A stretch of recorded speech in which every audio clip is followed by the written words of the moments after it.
Charlotte Thomson Iserbyt served as the head of policy at the Department of Education during the first administration of Ronald Reagan. While working there, she discovered a long-term strategic plan by the tax-free foundations to transform America from a nation of rugged individualists and problem solvers to a country of servile, brainwashed minions who simply regurgitate whatever they're told. We now present to you the secret history of Western education, the scientific destruction of minds.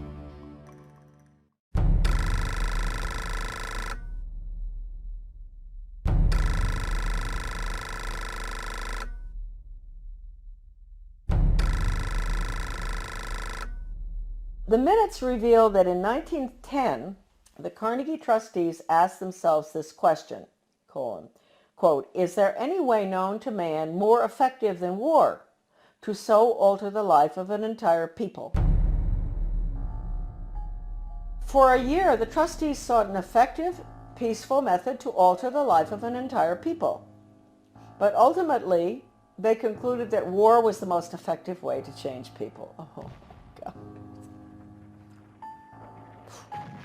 World War I. Horrible war. Oh, God. I mean, it made every other war look like nothing. They sent a confidential message to President Wilson insisting that the war not be ended too quickly.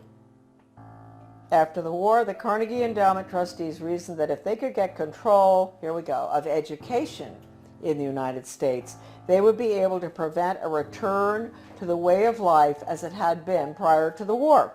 And they recruited the Rockefeller Foundation to assist in such a monumental task. Education should aim at destroying free will so that pupils are thus schooled they will be incapable throughout the rest of their lives of thinking or acting otherwise than as their schoolmasters would have wished. Influences of the home are obstructive, and in order to condition students, verses set to music and repeatedly intoned are very effective. It is for a future scientist to make these maxims precise and discover exactly how much it costs per head to make children believe that snow is black.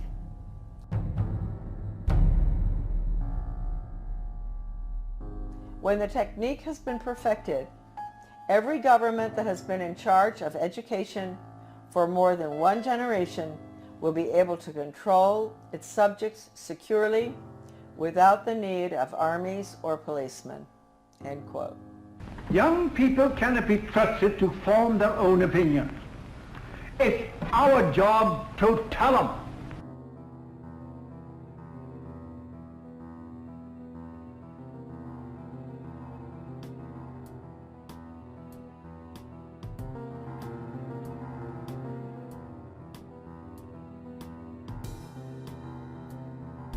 I had never intended to become involved in the battle that all of us are involved in. I had no idea anything was wrong with the way the country was going when as I was growing up, and even during my Foreign Service experience, I found myself mysteriously, I would say the good Lord works in wondrous ways, being put in spots around the world or in my country where extraordinary things were taking place under the guise of change.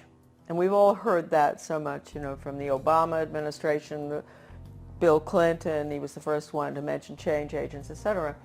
So for some reason I was plucked out, and I found myself being sort of pushed. My name is Charlotte Thomson Iserbyt. My maiden name is Thomson. My husband, who I want to give great credit to at this point, was Belgian, from the Flemish part of Belgium. I met him, I'll explain that later, in Europe when I was working at the embassy in Brussels. Without my husband's help throughout the last 30 years, certainly when we came back to Maine, my work never would have happened. And he understood beautifully. He had been highly educated in Europe, and he understood the whole plan. In fact, about 5 years after we had come back to the United States, someone gave me Gary Allen's book, None Dare Call It Conspiracy. I was on the school board, and this lady called me, and she loved the work I was doing on the school board. Of course, nobody else did, but she said, I've got a book for you. She brought it down, and I read it, and I looked at it, and I thought, I've never heard of such thing as this. I mean, this is a conspiracy to really take over the world. Thank you, Gary Allen, who's no longer with us. And so I said to my husband, good Belgian, well-educated, do you know about this? And so he took a look and he said, yeah, sure I know about it. I said, you know about this? You know about the Illuminati and the Bavarian conspiracy? You know about all this, the plan to implement a world order huh? And he said, well, yeah, I learned all that in school. And I thought, oh, okay. So thank you, Jan, wherever you are. I think that maybe you're very involved in helping all of us right now straighten out this mess. We go back. I was born in 1930. Yes, I'm getting there. My mother was from Virginia, a wonderful Southern conservative, wonderful gal. And my father came from Pennsylvania. He came from a family that in mining, and his father was a very recognized mining engineer who ultimately went out to South Africa and opened the gold mines. And my grandfather knew all these people. My grandfather was Skull and Bones.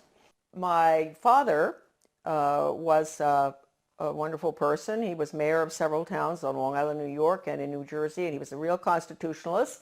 And somehow he was a member of Skull and Bones, but he didn't have anything to do with the power structure there, right? He absolutely nothing, although he did go to their meetings, and he went out to the island for retreats and all that stuff. He went to Bohemian Grove once.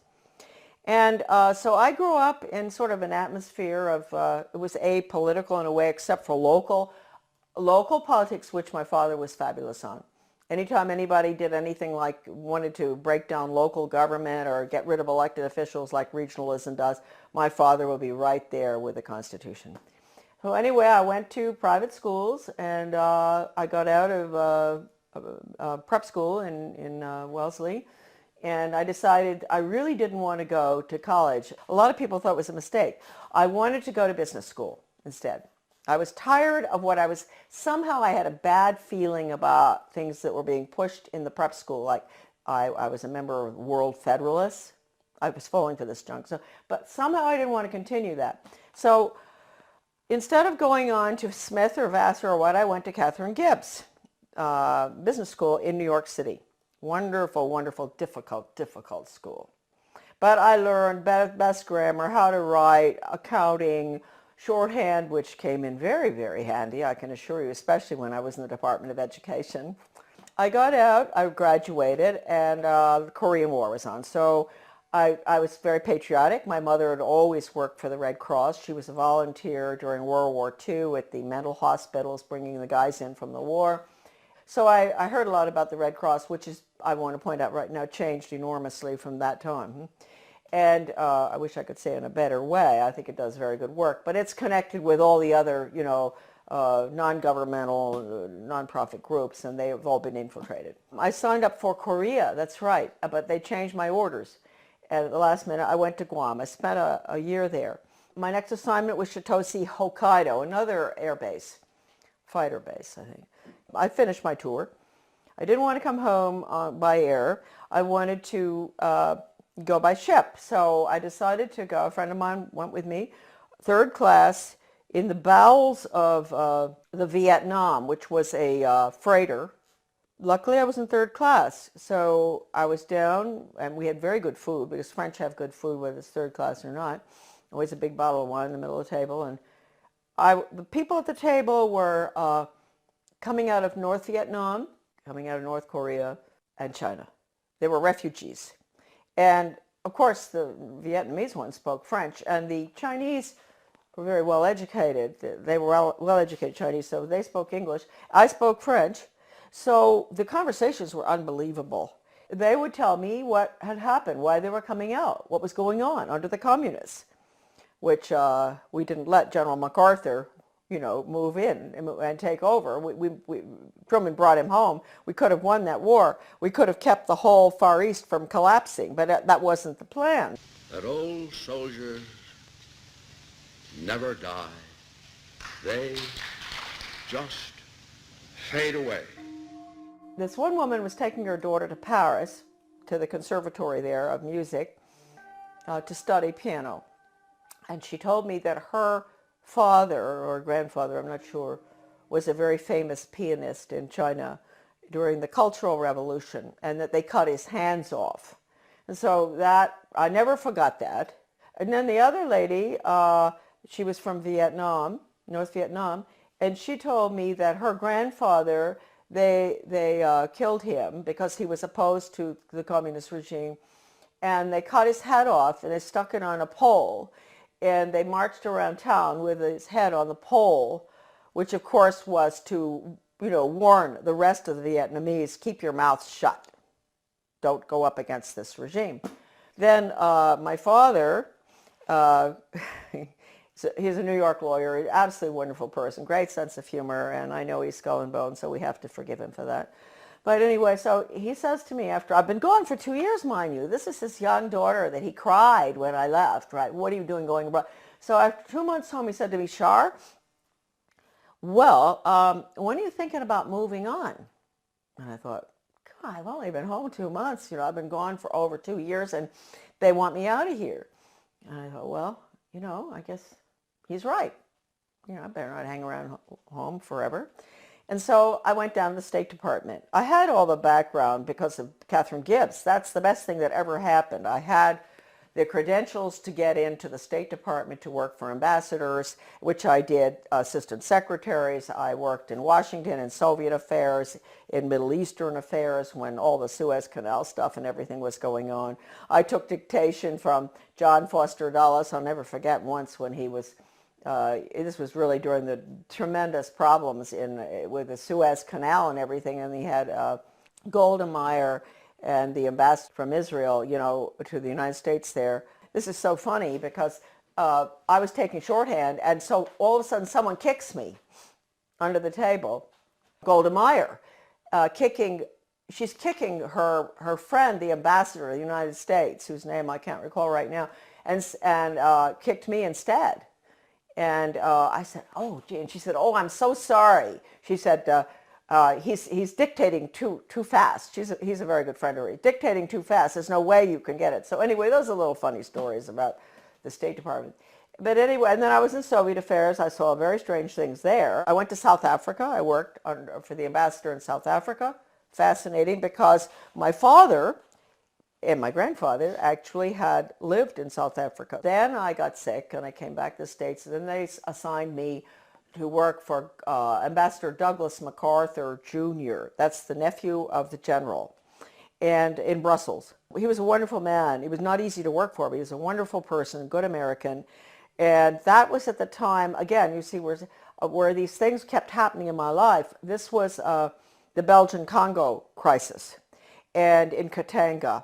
And I was there. I saw all the cables coming in regarding the UN troops and how they were raping citizens and nuns, and people were dying and all. So I was there in Brussels. Here I'm learning, Charlotte's learning, that the UN isn't what people think it is. And all these cables coming in. I meet my husband. I meet him on a train going skiing. That's how I met my husband.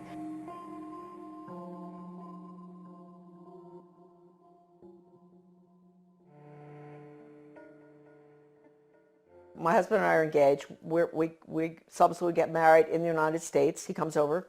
Then we go back to Belgium, and we're there for about 4 years. And then from there we go again to a hot spot, which I didn't realize. I'm talking about the weird things that happened. The hot spot was Grenada.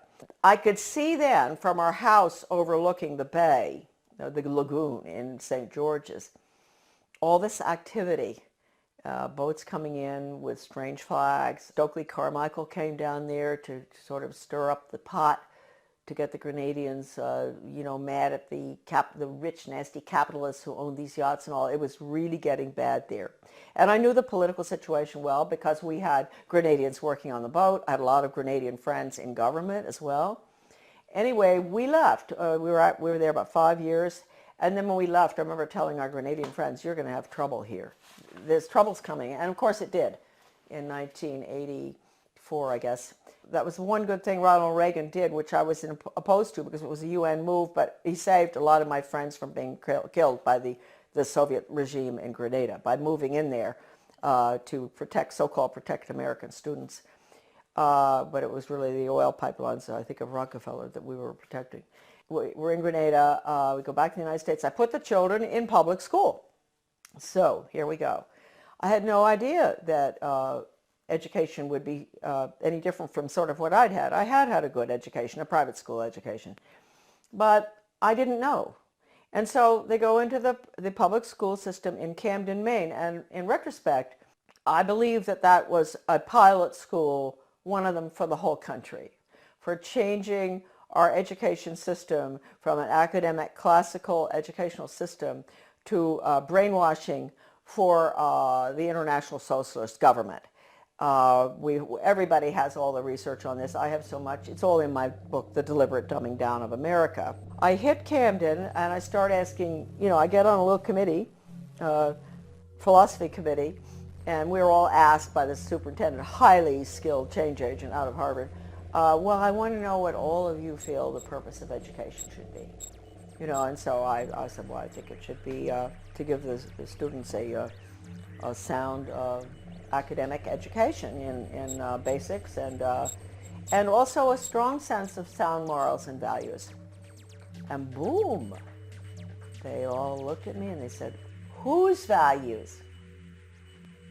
And I thought, hey, what's going on here? I said, well, what's happened in my country? I mean, don't we still have the same values? I mean, what don't we all sort of agree? You don't steal, you don't rob, you don't kill babies, you don't kill people in war, a lot of things that I thought we believed in. You don't lie. Everything was changing, and I saw it, and I saw the curriculum coming in, and I went for the values clarification training myself to find out. I had a call from a master teacher who taught all over the world, and she said, you are absolutely correct. I was on the school board by that time. After 3 tries, I got on. And she said, you're absolutely correct. I want to pay for you to go for some in-service training. And I said, in what? And she said, well, it's called Innovations in Education, and it's how to become a change agent. She paid $100 for me to go. I went. And all these normal-looking people, nice, some from my own school district and all, and the guy is a facilitator, but he's using this big book called Innovations in Education, a Change Agent's Guide, and it has all these case studies of teachers and administrators and how to sneak in controversial curriculum such as death ed, sex ed, bullying ed, alcohol ed, drug ed, all these programs that have education hanging off the end of them that have nothing to do with education. It's interesting. You don't have math ed and science ed and all. They call it math and science and history, right? But when you see anything with education hanging off the end of it, red flag, huh? In that training, he taught us how to identify resistors in our community. And they were the people who were smart, who knew that these programs were designed for nothing other than to make children engage in sex, to drink, to take drugs, to do all the things that the parents were being told the programs were to help the children. I was considered a resistor too. Here they were training me to identify myself, huh? And so I never, ever got over that.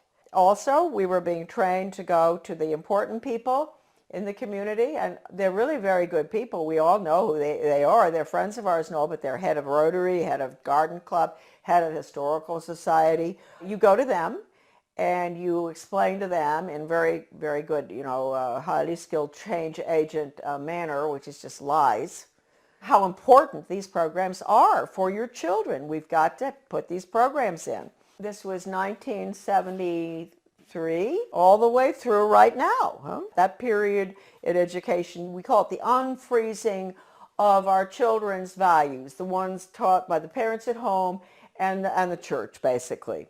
Change agents were highly trained by the National Training Laboratories. We had the headquarters for that in Bethel, Maine. That goes all the way back to World War II. I have the original paper from that, and it said that what they're putting in is they want to change the values to unfreeze the system, and then they're going to implement the new values, the new communist values for world government. So that was the goal, and they did a good job on it between 1970 and the year 2000.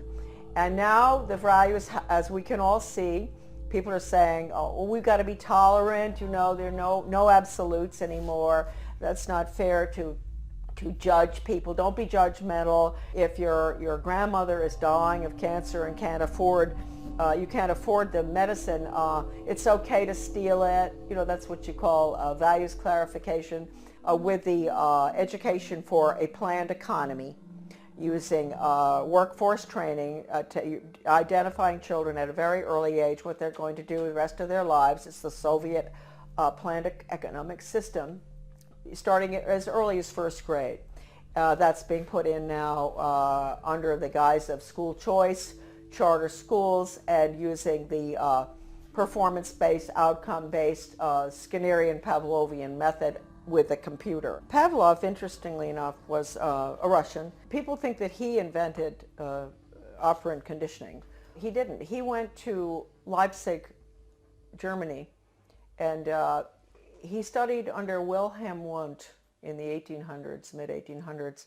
Wilhelm Wundt was a philosopher, German philosopher, who was involved in trying to figure out how you can get people to do change, understanding the psychology, what makes people click, how you can get them to do what you want them to do, etc. And he became very frustrated with the inability to change people's behavior and their views and everything, doing the traditional way, lectures and this and that and all, and discussions and all. And finally, he realized that what he was dealing with was the human soul. The soul is a very difficult thing to track. It sort of floats all over the place, and it rebels, and it doesn't, it's independent. And so he came up with a scheme to attack the nervous system. That's really what it is. It's neurological. If you can get them to react in certain ways to what you want, like when the doctor, give you a good idea, the doctor used to, physical exams, they'd take a hammer, a little rubber thing, and knock your knee, and it goes boop. So he figured, well, you know what? We can operate on that thesis, where we attack the nervous system, and it's a stimulus response thing. So you have to provide the stimulus in order to get the response. Well, if it was dog training, the stimulus would be a dog biscuit or something, and ultimately, when the dog sees you taking the biscuit out of the box, he's going to do what you want, right? And so it's really pretty simple. I had never gotten involved in having to figure it out until a very good friend of mine, a teacher in Arizona, had to go through the first program that was brought out of 1965. One of the first ones, it was called Mastery Learning. And she quit education when she went through the training. She said it was so sick, and she had papers from doctors and all saying it even makes children sick. And I met her when I went into the U.S. Department of Ed, because I found her correspondence came to my office, and it was referred to me. And that was how I met her. And she was the one who educated me about operant conditioning and how awful it is. I mean, it can absolutely destroy free will. We had free will until we got to the computer. The computer absolutely destroys. The child there's no thinking going on there. There's no transfer being made. And you've got to understand that. All the documents in regard to this by people, not myself, by educators who have been trained in it, are in my book. So you don't have to say Charlotte said that. You can say Professor so-and-so said that. I have one incredible paper in the back of my book by a leading educator written in the 60s that I managed to get. It was attached to the Project Best application for funding that I talked about, the one I got fired for. And that paper talks about the need for computers and how wonderful they're going to be and all. But he says, if you don't agree with the message morally and ethically that's going on to that software, do not do it. And that's coming right out of the mouth of an educator involved in it. He says, you have to have a conscience, because that software is so powerful that no matter, you may think, oh, well, the person on the other end, you know, he can do what he wants and make up. No. Once it's in the software, and once the child is clicking away on the computer and getting the little happy face as the reward, that's what happens. We all know that feeling when we get something good on the computer. He's not going to ask any questions. That's it. Finished. And it can bring the student to a certain totally opposite position in their thinking using Socratic questioning. So it's very dangerous. I can't tell you how dangerous it is. I mean, how dangerous is a method that can actually change, actually destroy one's conscience. That's bad news. And we were all softened up, and that's what we're looking at today. Now, the refreezing has to take place. The refreezing is going to take place with the use of the computer. Schools will be bookless. They are already some of these programs coming in. So anyway, I was on the board. I saw that. I went for the retraining. Then I got off the board, and I formed with Bettina Dobbs of Maine, a wonderful teacher and a nurse. We formed something called Guardians of Education for Maine. And we were in business for about 15 years. We did a lot of very good work. In 1980, I went to work for Ronald Reagan, and I worked there for 2 years until I was fired. Right. But I had worked hard for him from 1978 to get him elected. Right. And then in 1980, because of the work I'd done and the work in education, I got an appointment in the U.S. Department of Education. Because the people in Washington, with the conservatives, they were good back then. They're not anymore. They were very impressed by the work I'd done in Maine on education. So they pulled me down and put me in the U.S. Department of Ed in what was the most important slot probably in the world in education. I know people out there are shaking their heads and say, why would they put her there? She doesn't have a college education, right? Why are they putting her in there? Well, they knew, first of all, Reagan had promised to get rid of the Department of Education, something he didn't do, and I will hold that against him forever, because he could have. Since that was the plan, when they were staffing the department, they didn't have to put important people in those old slots. Like my slot that I got put into would have been filled by the former president of Harvard or Stanford or something, right? Or University of Chicago. That job had been held in the past by very important people in education. But since they were getting rid of the department, it didn't make any difference. So they just plopped me in. Now talk about the hand of God, huh? And all my files were full of everything they planned on doing. And so I don't even think my boss knew this. You know, he was a so-called conservative. But he became very suspicious about me because I was always busy. Even though I didn't have a lot of work to do from him, I was always busy because I had lots of things to read. And I would stay after work. I'd stay until 2 a.m. in the morning. When everybody was gone, I'd get into everything. Sure, if it had just been the job and all the files and everything had been whisked away by these former very important educational change agent communists, Marxists, I would not have found stuff, but all the stuff was left in the office. What I saw was so depressing. That's hardly the word. I mean, this was the education of Charlotte. It was the greatest horror story I had ever encountered. And at one point, he wanted to get rid of me out of that office. He sent me up to the National Institute of Education, which is where all the research is performed. They send out all the grants and contracts to the universities or schools or whatever from there. I found out I was really in the belly of the beast right there, because I had access to all the computer printouts of all the grants and contracts of your money folks going out, not just across our country, but all around the world, about how to change the education system from academics to a brainwashing using Pavlovian, Skinnerian, operant conditioning computers and workforce training for the globalist economy, the corporate fascist socialist communist government that's coming right in this minute. I had a friend from Maryland who used to come in. She had a huge Cadillac, and I'd get all my stuff and put it in, interesting for Maine people, LL bean bags. You know those big LL bean bags? Those huge ones? And I'd put all the papers in there, and at lunchtime we'd meet uptown for lunch. She'd come in, marvelous gal, Australian, who I absolutely love, probably one of the finest Americans who ever, she was Australian, but she did more for our country than anybody I've ever known. Brilliant. We'd meet, dump the stuff in her car, go have lunch. She'd take it home.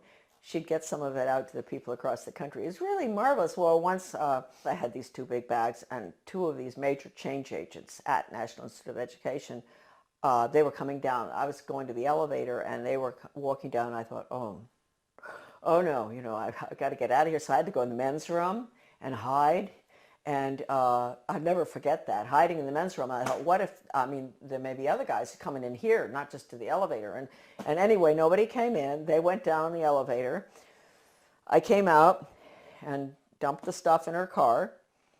It was not a really exciting job. It was mainly to see if the universities, the schools, the different entities across the country that were getting money, or around the world, from the taxpayers, that they were getting their quarterly reports in on time.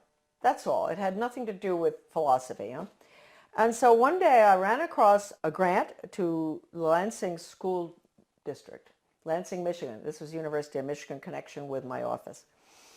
And it was a values clarification program for first graders, elementary school. And it pre and post tested those little children about what goes on at home, what religion do you, and I looked at this thing and I thought, what on earth are they doing? And so I turned to this bureaucrat who was working with the GAO about financial things, and I said, look, we're doing waste, fraud, and abuse. I know that. But I said, take a look at this. Don't you think that this is pretty wasteful, fraudulent, and abusive in another way? And so he took a look at it and he said, oh my Lord. He said, this is horrible. And really nice guy, bureaucrat, Washington. People sometimes get after all the bureaucrats. They're not all that bad. Some of them are just like us, and they care. And I said, well, look, you know, I'm only meant to be here 2 weeks, but could you give me extra time? Because I want to go through all these grants and contracts. And he said, you can have as much time as you want. So I spent 6 weeks up there going through all the stuff. And I can't tell you how horrible. First of all, even if you don't care about children, you don't care about education, you don't care about your country, you don't care about anything, people? Are there people out there who don't care about anything? They do care about their wallet, huh? You should care about this money that has been spent in the name of education. It's total brainwashing. Anything coming out of Washington is a total Marxist brainwash. And Marxism is the world of the future unless we stop it right now.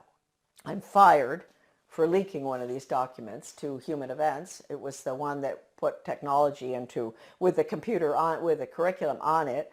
It was a grant going out to every single state with the computer curriculum for the state. Can you imagine, designed by Washington and all the different government education associations. And within that big paper that I found, Better Education Skills Through Technology, it was called, Project BEST.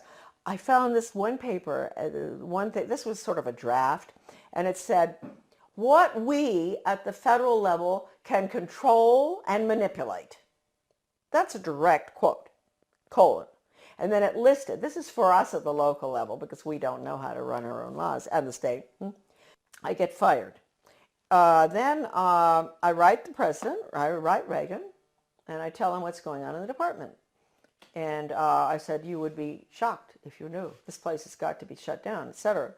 And it was a long letter. I explained everything, that the U.S. Department of Education is a Marxist factory designed to destroy any semblance of good values, academics, etc., and to make sure our children march blindly into a socialist communist world government. That's the goal of the U.S. Department of Education. They didn't want anyone to know that Ronald Reagan had that letter. So I never got a reply. I tried to. I called Ed Meese. I went home, called Ed Meese, who was the chief counselor or whatever in the White House, and I said, I want to talk to you all. I want an answer to that letter. Finally, I went down and talked with Ed Meese's aide, Ken Cribb, and I said, he patted me on the shoulder, that way they do that. Oh, Charlotte, aren't you pleased to know the president got your letter? That's an admission right there. I know he got it because John Lofton, a journalist at that time in Washington, called his office, the White House, back in 1983 or something, and asked. And they said, yes, it's on his desk, and he's marked it up. So let's get that straight. He had it. The purpose of that letter was to make sure that that department is abolished and the American public education is returned to its original status, run at the local level and with elected school board members and with no influence whatsoever from the federal or international level. That's how it should be. It was the best education system in the world. That's what I was asking for. Anyway, it didn't happen. That letter to Reagan, again, is on my website, Deliberate Dumbing Down, under a PDF. I wrote in 1985 a book called Back to Basics Reform or Skinnerian International Curriculum. And to make sure people read this little 39-pager, I decided to put an asterisk so that they didn't really have to read it. I put an asterisk which said, necessary for United States participation in a one-world socialist government plan for the early years of the 21st century. When the conservatives, the neocons, let's call them that, not Goldwater people, when the neoconservatives, Heritage Foundation, all of those groups, I'm sorry folks, when they saw that book, they boycotted it. They boycotted that book, which told Americans exactly what I just told all of you, what I'd seen, and that we had to get rid of the department. And it all happened under Ronald Reagan. You call it what you want, corporate fascism, socialism, communism, planned economy. You call it what you want. What is it? It's really, it's horrible. Your children have no upward mobility whatsoever. I told you earlier. I said, yeah, they're put into a slot early on. The government and the schools, they decide what your child is capable of doing the rest of his life. He might be able to sneak out of that sometime if he's brilliant and do his own thing, but it's unlikely. So it's fixed. This is the end of upward mobility for our children, end of freedom for this country. Planned economy is the end of freedom. It's a failed system, but there are people at the top who live very well by it. And then I find out that Ronald Reagan has signed an agreement with Gorbachev to merge the two education systems. Well, you can't tell me that conservatives didn't know that was going on, because I know of some who were at Geneva when this happened. And they didn't do anything about it, but we found out. And so we fought this United States-Soviet Education Exchange Agreement. The Carnegie Corporation also signed agreements. Basically, most of that was to do with computers and technology and critical thinking for little elementary school children. Those agreements were signed. We raised $5,000 to put an ad in the Washington Times to expose that. It was called Educate is Worse Than Watergate or something. And but again, we got no support because that information wasn't meant to get out. Then about 4 years after the fact, my little article was called Soviets in the Classroom, America's Latest Education Fad, that nobody would touch. The conservatives, all the different conservative groups, media and all, would not publish it. And all of a sudden I got a phone call from a wonderful man by the name of Robert Morris. He was a judge from New Jersey.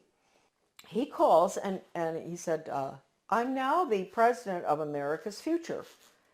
And I had tried to get this article published by America's Future, Soviets in the Classroom.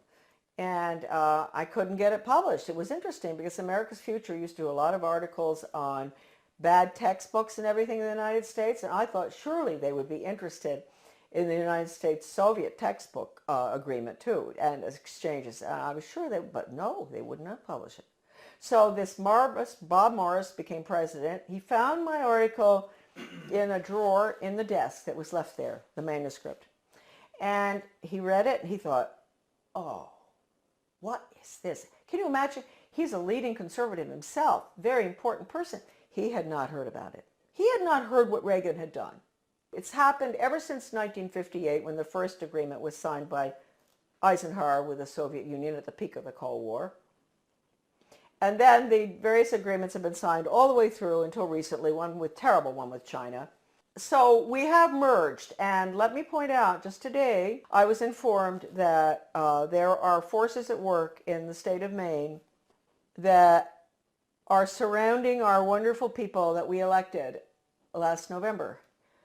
Traditional Mainers, good hardworking Mainers who were very upset about what's going on. They worked hard to get our governor in, a wonderful man, Paul LePage. And I want to warn all of you that out in your states, if you elected some really good people, they've been surrounded. And you've got to be very careful. You've got to let them know not to go along with any of the agendas that call for regional government or consolidation. Because regionalism, you know, the merging of services, the police forces in one town, police force merges with another one, the schools consolidate, all the little schools merge into a big one. They tell you that's to save money and all. They're lying to you because it doesn't. We know that. It doesn't save money. But what it really is, regionalism is communism. And I have an article, it's in Deliberate Dumbing Down of America. You can look up the name Zeitlin. You will see this communist writer for the Communist Daily World in the mid-70s talking about the need for the United States to implement regionalism and consolidation. It's communism. So any effort that you see out there where they use the word, they don't use the word regionalism that much anymore, they're getting smart. They use the word consolidation. They convince the people, especially in economic downturn times like right now, this tragic time we're going through, that this will save money, that it won't have as high taxes. Consolidate, consolidate, don't do it. We are the major country that's going down to communism, and the rest of the world will follow. They'll call it the global system, the international socialist global system. It is nothing but a totalitarian system. In 2002, President Gorbachev, in speaking in London, he called the European Union the new European Soviet. We know what we're looking at. The North American Union and all other regional entities throughout the world, whether it's the Pacific Circle Consortium or whether it's the Middle East. You think we went into the Middle East for any reason other than to destroy Iraq and to make it part of a region hooked into the banks? What they're doing is they're destroying the Middle East so they can restructure it as a region in this new world order. So these are all the regions. Their whole structure is based on the model, which is the European Union. So I ask Americans, what will you call? What would Gorbachev call the North American Union? He would call it the North American Soviet. How do we like that? Wake up. If there's anything that is important for you to remember from these videos today, is that we are at the end of the line. We are doing exactly what Gorbachev wants. Consolidation. Now, this is an interesting cartoon. This is regional government. This is the consolidation of schools, basically. And you see the little guy in the one-room schoolhouse, he's chewing a piece of grass or something. And he looks very happy. He belongs to Little Frog Lick Creek High School. He's chewing the grass with a smile.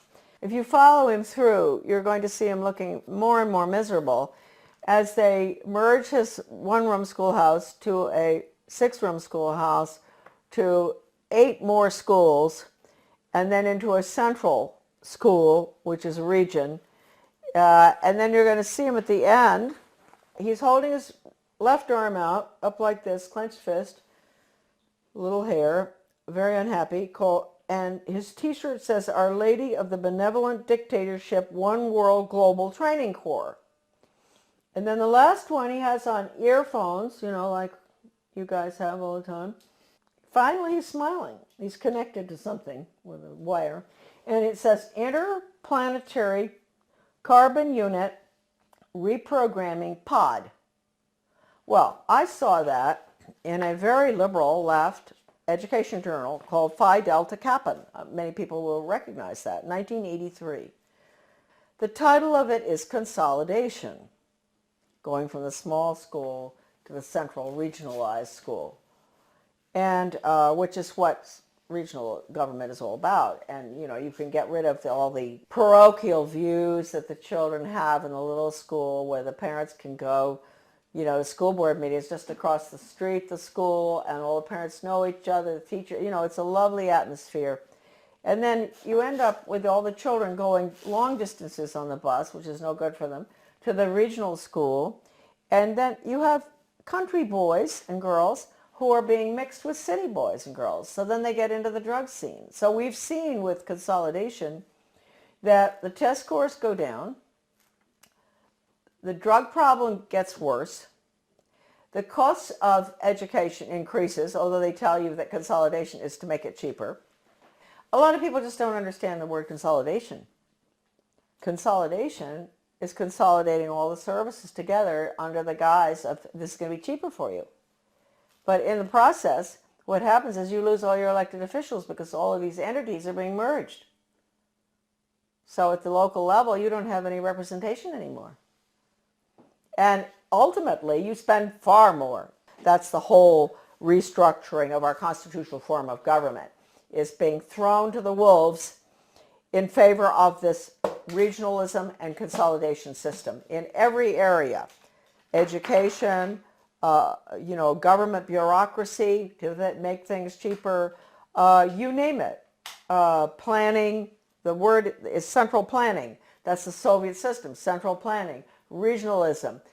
No matter how beautiful everything looks outside, no matter how good those restaurants are in your town, or the good funny movies, or the whatever, no matter whatever beautiful things you see in your life and your family, etc., folks, it's curtains.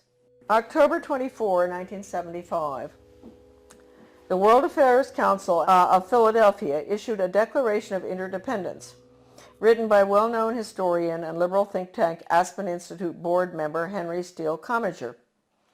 This alarming document, which called to mind President Kennedy's July 4, 1962 speech calling for a Declaration of Interdependence, Kennedy, was written as a contribution to our nation's celebration of its 200th birthday and signed by 125 members of the U.S. Senate and House.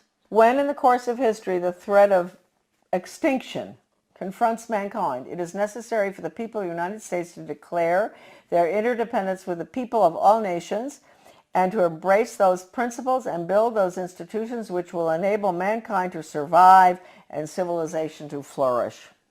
2 centuries ago, our forefathers brought forth a new nation. Now we must join with others to bring forth a new world order. We affirm that the economy of all nations is a seamless web, and that no one man can any longer effectively maintain its processes of production and monetary systems without recognizing the necessity for collaborative regulation by international authorities. This little blue book is called Conclusions and Recommendations, and it has a weird title, and you'd think it only deals with social studies, but it doesn't. It's the report of the Commission on the Social Studies. It was funded by the Carnegie Corporation. And the book virtually recommends that the curriculum all be geared towards the Soviet system. Internationalism, planned economy, etc. It's been referred to by a leading British professor of British socialism as a plan for a socialist America. This book is at my son's website, AmericanDeception.com, thank heavens, because this is the only copy that exists in the whole world, right here. All right, so that's dated 1934. And what they're doing there is they're really talking about putting in a planned economy. So that's what we're putting in right now with the program that's just gone into our little school in Dresden, Maine. We've put in the Di Lorenzo Reinventing Schools plan, which I said earlier, your children will be graduating at 14 or 21. No grades, no ABCD, no kindergarten through 12th grade, because it's going to all be workforce training, and the curriculum will be based on the Malcolm Baldrige Total Quality Management Award that has only in the past been given to Cadillac and Hilton Hotels and things like that. The Malcolm Baldrige National Quality Award gets results. We're not there yet. We're continuously improving, and it's something that is so deep in our organization that the concepts and principles of Baldrige will be applied forever here. So this same Carnegie Corporation in 1933 instituted the 8-year study, which went on until 1941. That's the Skinner method, performance-based, results-based. That's all what you can do, not what you know in your head. They don't want children to think or know anything, no history. It's what you can do for the good of the global economy. And the Education Commission of the States, a very important unconstitutional regional entity which controls education in every state as well, they had a little newsletter that I used to get. And one day I was reading it and my eyes went down to the bottom of the page and I said something.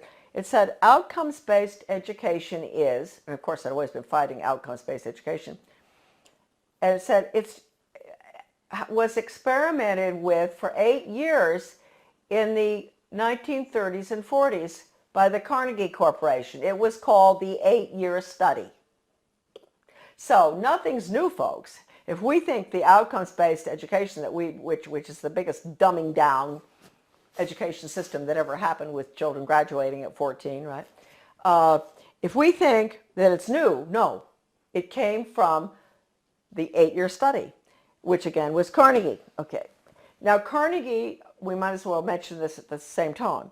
1965, the Elementary and Secondary Education Act, Carnegie was all involved in paying for the national assessment, which is all 60% politically correct. That's the test that all schools around the country have had to give for the past, ever since 1965. Now it is 60% politically correct. Your kids' ideas on global warming, sustainable development, a world government, the fact that the Constitution's outmoded, all that.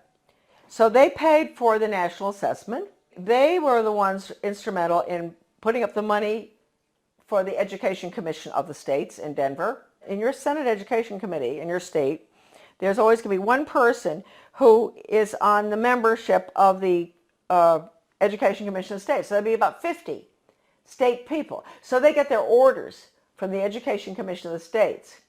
That's Carnegie, paid for that. In 1985, Carnegie signed an agreement with the Soviet Academy of Science. At the same time, Reagan signed the agreements with Gorbachev to merge the two education systems. Carnegie signed with the Academy of Science to develop computer courseware for elementary schools dealing with critical thinking.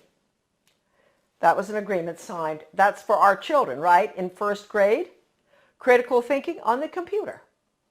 Reagan, Clinton, the two Bushes and all, implement the school to work agenda. That was the beginning of the planned economy under Reagan. So then Mark Tucker comes in, Carnegie. All the controversy going on in the 90s, Americans were up in arms about the destruction of their school systems. They would go in deliberately and destroy, because in order to restructure, you have to destroy. Foundation for the Advancement of Teaching, David Hornbeck, who's big on compulsory community service, compulsory. He called for that when he was the superintendent of schools in Maryland. He was the commissioner. Way back, he called for mandatory service. That's another thing, folks. You better watch out. We're going to be slaves. Mandatory service. So anyway, the same Hornbeck, who's connected to Carnegie all along, goes into Kentucky, destroys that system, goes up to Rochester, New York. He goes out to state of Washington, Iowa, destroy the schools, restructure them for school to work. That's all Carnegie. And the latest information coming in for Maine with a complete recommendation, that is, who knows, maybe our governor, we can get to him fast enough, to help him understand that we can't have charter schools. Charter schools are the vehicle to implement the planned economy. We can't have them. They're unelected school boards anyway. We don't even have a school board with a charter school. They get federal money. Why no school board? They get federal money, so we have to give the federal test. No charter schools, forget it. So all of this is coming together, coalescing at the same time. The 3,000-page hearings of the congressional investigation of the Reese Committee, investigation of the subversive activities of the tax-exempt foundations. I bought the only available copy in the country, 3,000 pages, from a really good friend of mine, a wonderful American. He had been offered any amount of money for that 20 years ago by one of the minions of the tax-exempt foundations. They did not want that copy to be floating around. The research director for those hearings, his name was Norman Dodd. I knew him.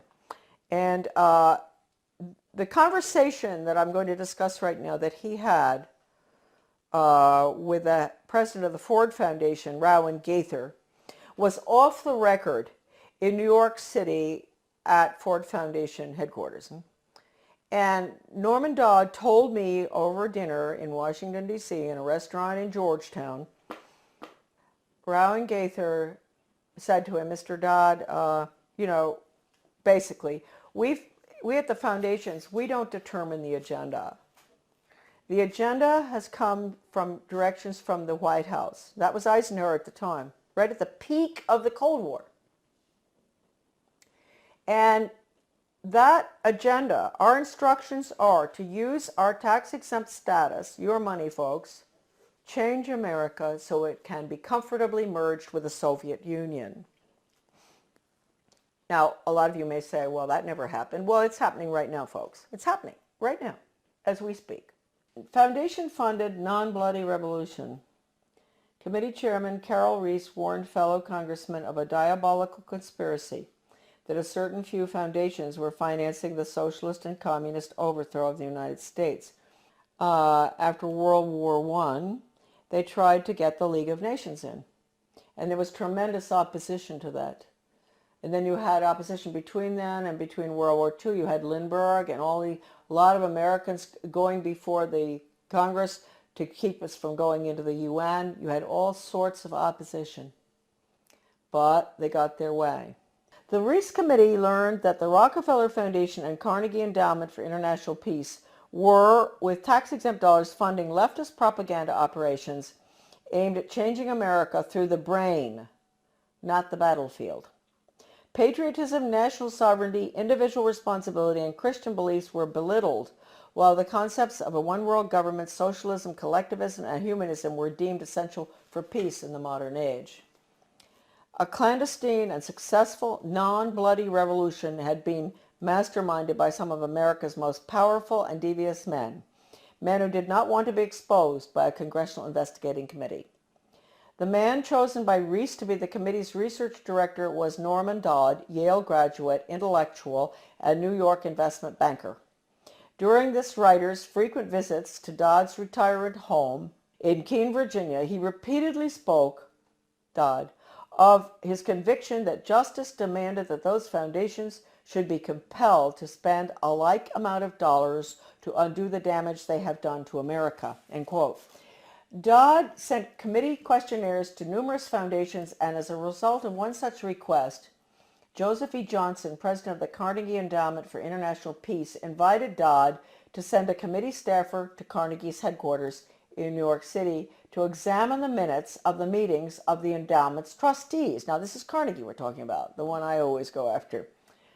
These minutes had long since been stored away in a warehouse, and obviously Johnson, who was a close friend of former Carnegie president and Soviet spy Alger Hiss, had no idea what was in them. Don't forget, Alger Hiss headed up the UN in San Francisco. He was the head of the whole thing, world government. The minutes reveal that in 1910, the Carnegie trustees asked themselves this question, quote, is there any way known to man more effective than war to so alter the life of an entire people, end quote. This is in the minutes. For a year, the trustees sought an effective, peaceful method to alter the life of an entire people. But ultimately, they concluded that war was the most effective way to change people. Oh, God. World War I, horrible war. Oh, God. I mean, it made every other war looked like nothing. Consequently, the trustees of the Carnegie Endowment for International Peace next asked themselves, quote, how do we involve the United States in a war?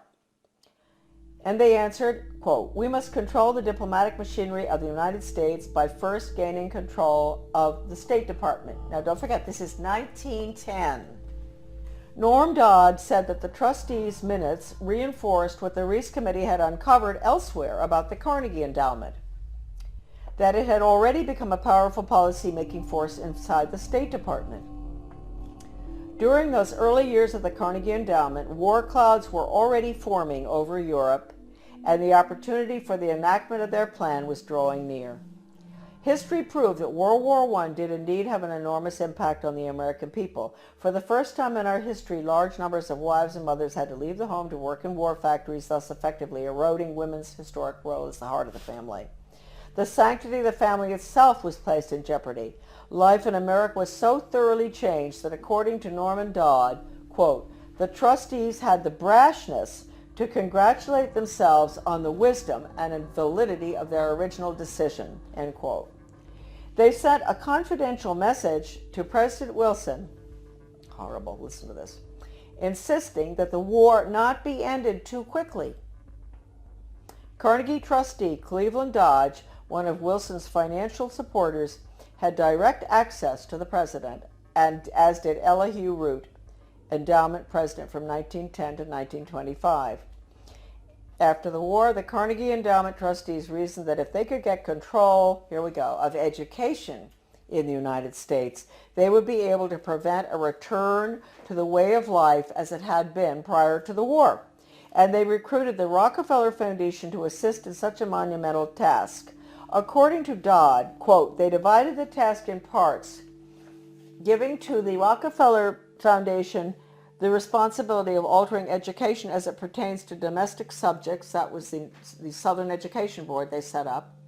But Carnegie retained the task of altering our education in foreign affairs and about international relations. That would be UNESCO, UN, all that stuff. The foundations decided that the most effective method of achieving this goal would be to alter American history. So they awarded grants, fellowships, and scholarships to those professors and historians who would rewrite American history and promote one worldism, humanism, and socialism. By the early 30s, the well-laid plans of the foundation trustees had reached fruition, and a Reese Committee staff report concluded, 1, that there had indeed been a non-bloody revolution in America between 1933 and 1936, 2, that a certain few foundations had funded efforts to change the beliefs of the American people through education and propaganda, and 3, that these revolutionary changes had been accepted without resistance. To demonstrate how thoroughly American opinion had been changed according to the plan of the foundations, we cite the following historical example. At the end of World War I, Woodrow Wilson and his shadowy alter ego, Colonel Edward M. House, tried to sell the U.S. Senate and the American people on the idea of the League of Nations. This was, of course, the first concerted international effort towards a one-world government. Wilson and House failed in their mission, but a generation later, after another great war and much re-education via college international relations clubs, international studies, educational grants, and the like, the Senate and the people readily accepted membership in the United Nations. Roosevelt's foreign policy advisor, Alger Hiss, helped write the UN Charter, in which the Soviet Union was given 3 votes in the General Assembly and the United States only 1. And then, before his perjury conviction for lying, that's Hiss, about his Soviet espionage activities, he went on to become president of the Carnegie Endowment for International Peace. Chairman Reese expressed justifiable rage when he described what was happening as a diabolical conspiracy. The conspirators had left little to chance. Those congressional investigations of the early 50s into tax-exempt foundations were mandated by the House of Representatives in a resolution stating, quote, the committee is authorized and directed to conduct a full and complete investigation to determine which of such foundations and organizations are using their resources for un-American and subversive activities, for political purposes, propaganda, or attempts to influence legislation. Now, folks, I want to tell you, the 3,000 pages of testimony Reese Committee hearings is at my son's website, americandeception.com. The person I bought the hearings from, the transcript, was offered 20 years ago any amount of money for that 3,000 pages.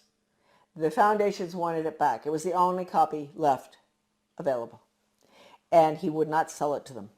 So my friend sold it to me. My friend knew Norman Dodd very well. He sold it to me for $3,000, which is really cheap. All right, a dollar a page. He'd been offered any amount. They said, we'll pay you anything. You name it, anything. We want that copy.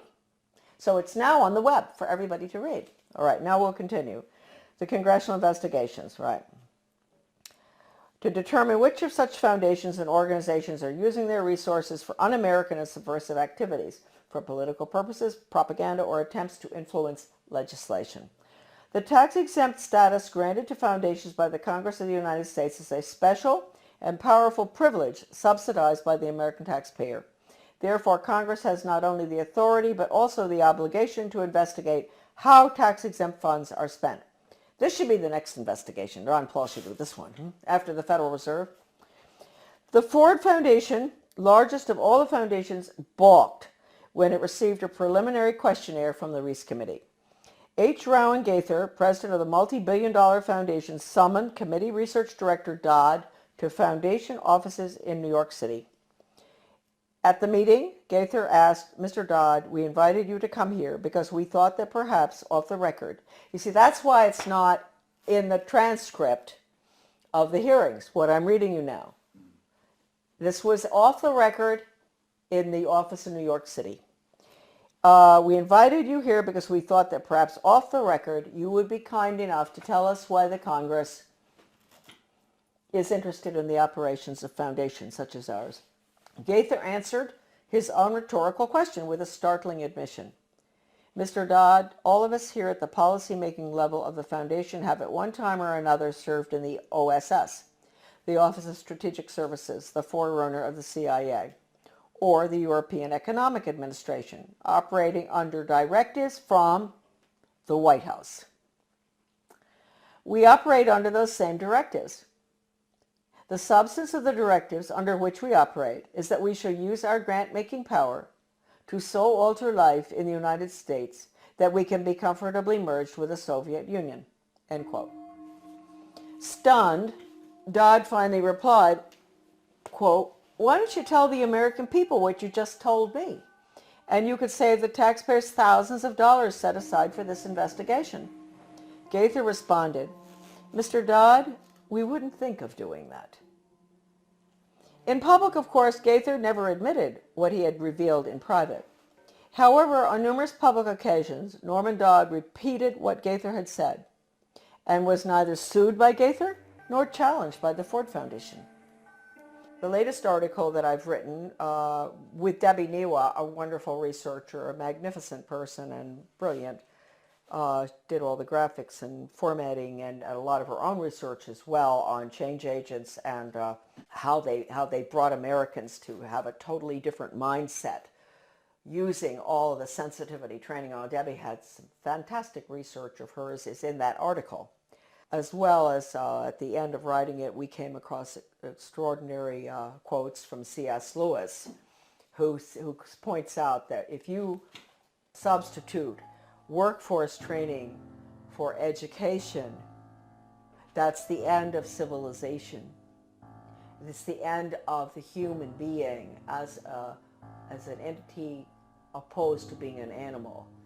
It's the end of the human soul. It's the end of the conscience. And we have all of the evidence from educators and change agents, articles saying that the computer is fantastic for changing values.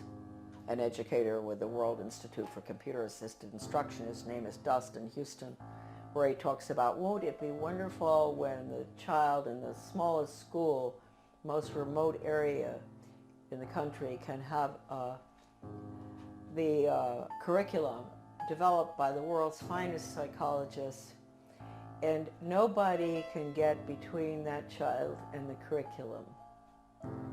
Parents, wake up. That means you, parents, you can't get between the child and that curriculum. You can't control anything anymore. You've lost it. This is going in right now.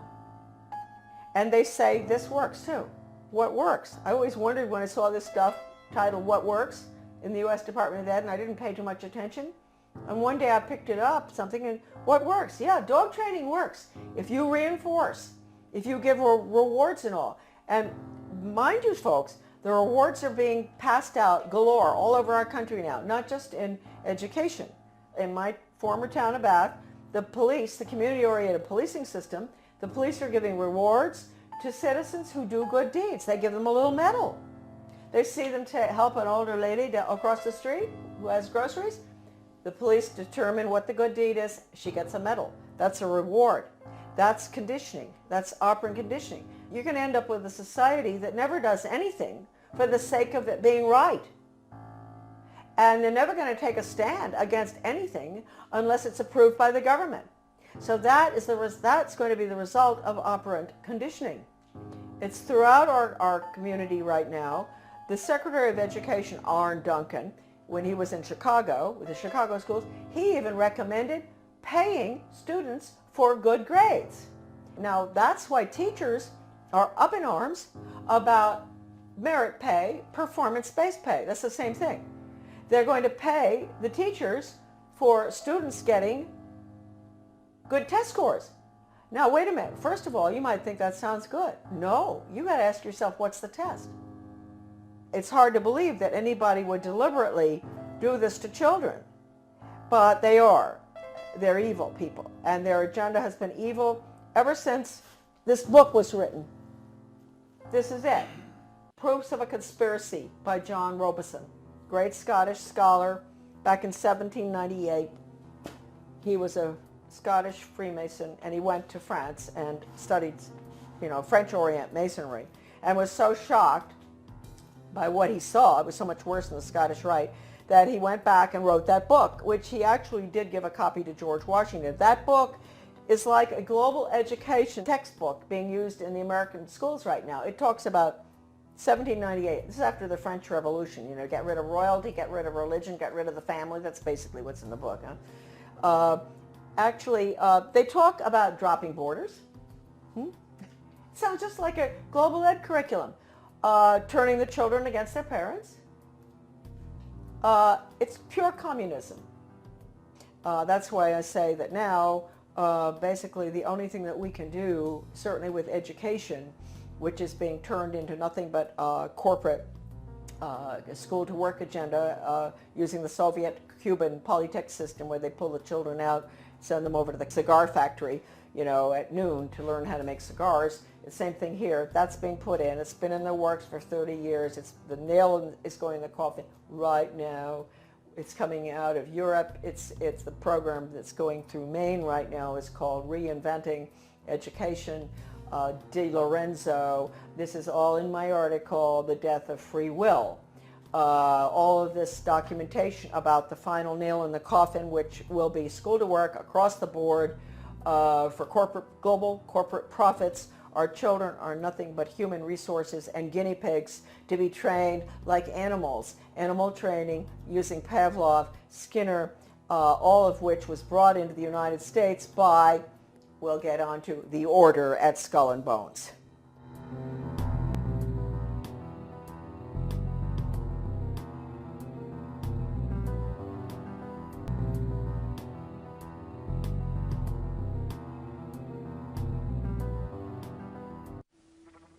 Skull and Bones, the order at Yale, 15 of them selected out of every junior class. They paid. Wall Street financed Hitler, financed Stalin, creating communism, which is what they did. That's all very bad, and Skull and Bones is all involved in that with the order. They concerned the build-up of the three types of socialism: Bolshevik socialism in Russia, what we might call welfare socialism in the United States, and Hitlerian or National Socialism. And each book examines the financing and the contributions made by Wall Street, by international bankers, to the development of that specific form of socialism. It also was involved in changing the American education system from a classical academic brain-oriented thinking, destroying that and imposing an animal training method, which Skull and Bones was deeply involved, and I think I would just say the only entity at that time deeply involved, and managed to bring that wretched system of operant conditioning, Pavlov, Skinner, whatever you want to call it, animal training, out of the laboratory in Leipzig, Germany, Wilhelm Wundt, and get it adopted by leading American educators. Motivation and reward are crucial factors in learning.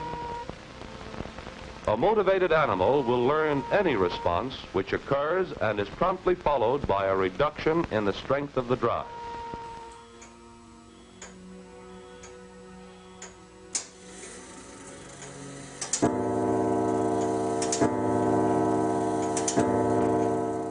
My father and grandfather were members of the order. Skull and Bones was put together by William Russell in 1830, secret society at Yale University. And the connections with Germany are pretty extensive.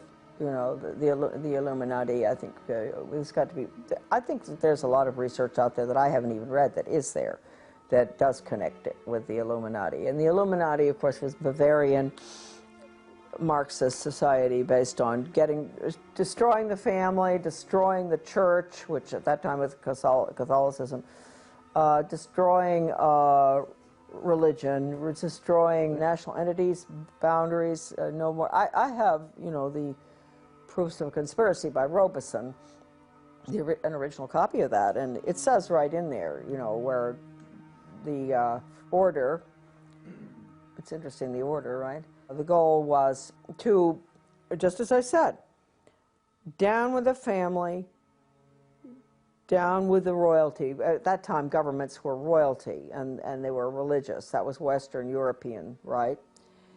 Down with nationalism, get rid of countries, drop borders, drop borders. I mean, and people think that that's new. The Illuminati order, this is Skull and Bones, see? The Illuminati order documents show that Raphael in the Illuminati is identified as the same Professor Karl Casimir Wundt. This is fascinating. Kirchenrat Karl Casimir Wundt, the one we're talking about, was professor at Heidelberg University in the history and geography of Baden, this town, and pastor of the church at Weibelingen, a small neighborhood town. So Wundt was connected with the Illuminati, his grandfather.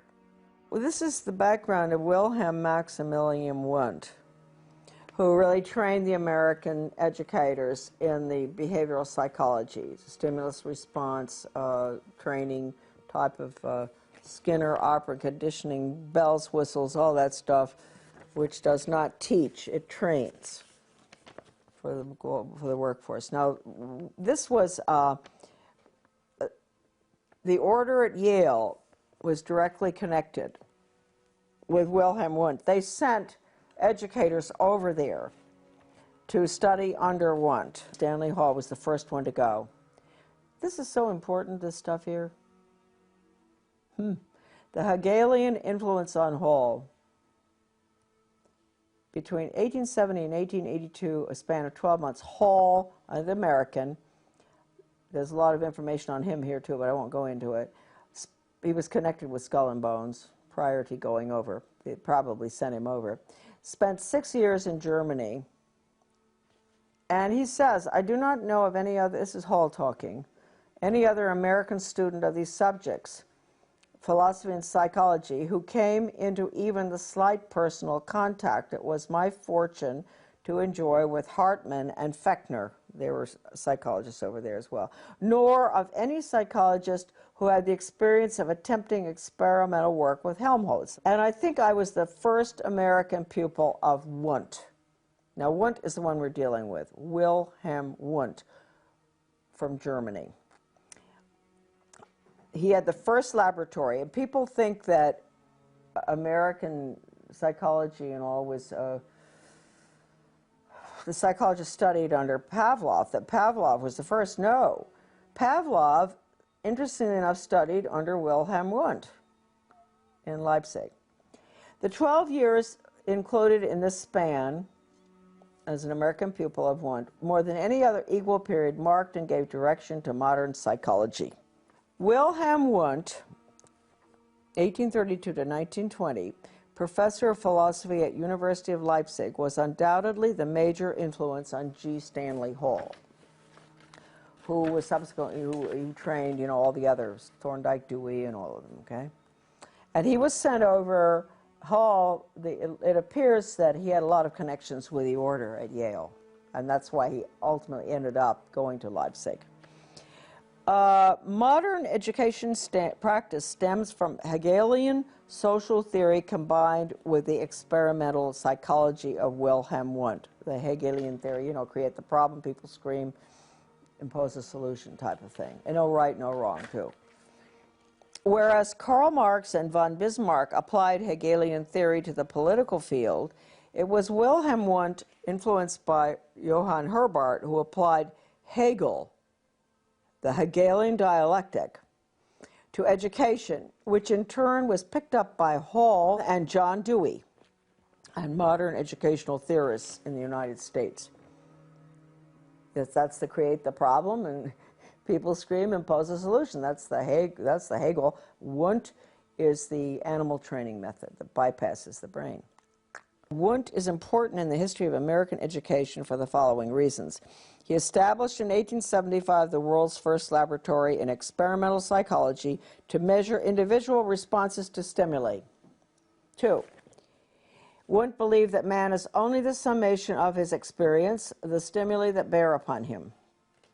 It follows from this that for Wundt, man has no self-will, no self-determination. Man is in effect only the captive of his experiences, a pawn needing guidance.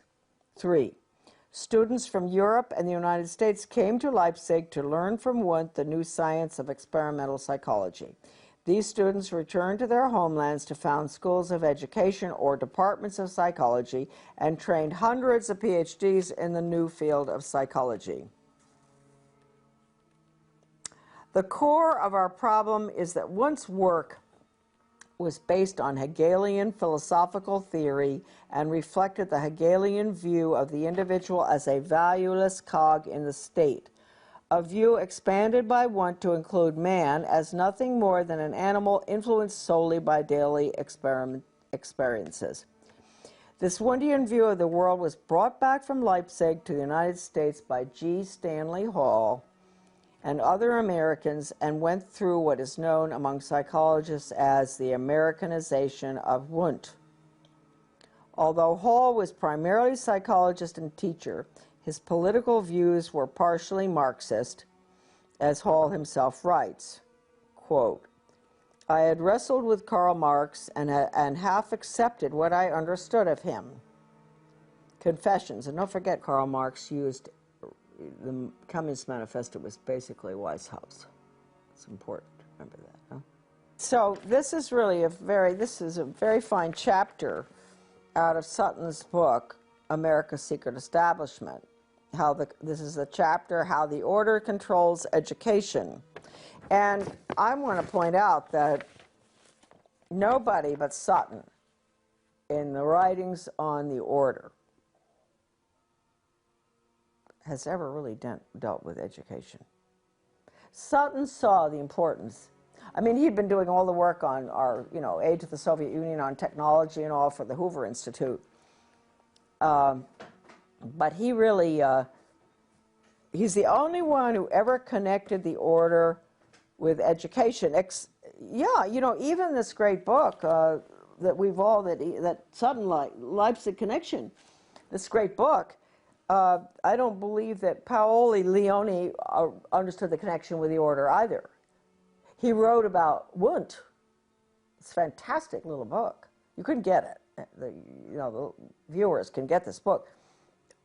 I think it's, there are a few very important books on education. I'd say that this is the #1 book on education that's ever been written, this little book. And I think Anthony Sutton agreed, because he got a lot of his work in his book on the order from the Leipzig connection as well.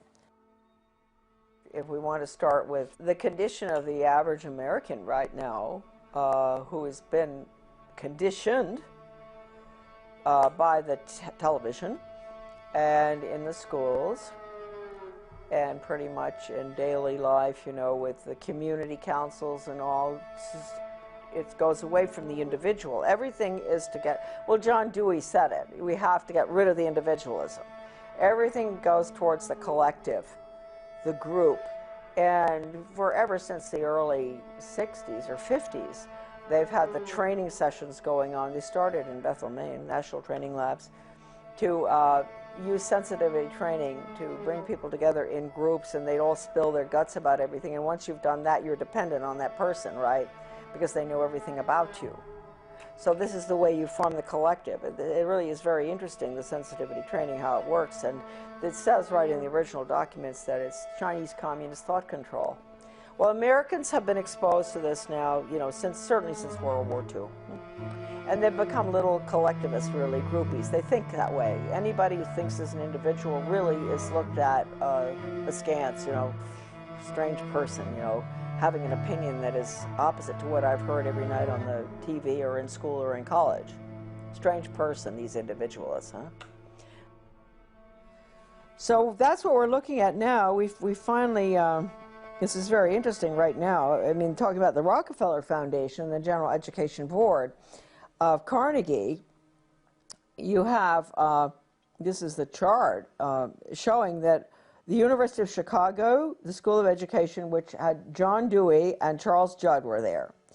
Columbia University Teachers College, John Dewey Thorndike, who had his pet chickens that he trained, James E. Russell, and then James McKell at in the Department of Psychology at Columbia. All of those were all funded, and Hopkins Medical School, by Rockefeller Foundation's General Education Board and Carnegie Foundation. Now, when you think back to everything I've been talking about, the Carnegie Conclusions and Recommendations to change the American education, 1934, to change American education from the standard, you know, classical education that we have, basically to outcomes-based ed, because Carnegie, after they wrote that nifty little blue book that outlines a socialist America, using Carnegie's views, they had something called the 8-year study, the Carnegie Corporation, which we didn't realize until I read something in the Education Commission of States used to have, or still does, maybe in Denver, has a newsletter. And I was reading it one day, and at the bottom of the page, I just saw something, and it said, OBE is simply because we were fighting OBE, outcomes-based education, performance-based education for workforce training, performance. And I turned the page, and I said, it's just a rerun, virtually, of the Carnegie Corporation's 8-year study in the 1930s. And I went, what? And then we went and we got the whole 8-year study out of the University of Georgia library, because the editor of my book lives in Athens, Georgia. And we got the 8-year study. And the 8-year study actually is what they're putting in right now. It's the no grades. It's removing the Carnegie unit, which requires the old Carnegie unit. You guys went through it in school. You know, we all did. 4 years of math, 4 science, 4 English, 4 history, whatever, in order to graduate. And all of that has been removed now because the student is not focusing on intellectual endeavor. It's workforce training. And so they're taking those years away, and they're taking A, B, C, D grades away. They're taking kindergarten 1, 2, 3 through 12 away. And the whole thing is an open system where the child proceeds at his own pace and has his own test. He's not being compared against anybody else, no competition, because he is the cog in the wheel. He's being trained for the state and the corporations, not for his own upward mobility. Forget classical education. That's what they're putting in right now. They're calling it Reinventing Schools Coalition. And interestingly enough, why I should be living in this tall small town of Dresden, Maine, where it's one of the pilots, one of the few in the country for it. I went over and I found out about it.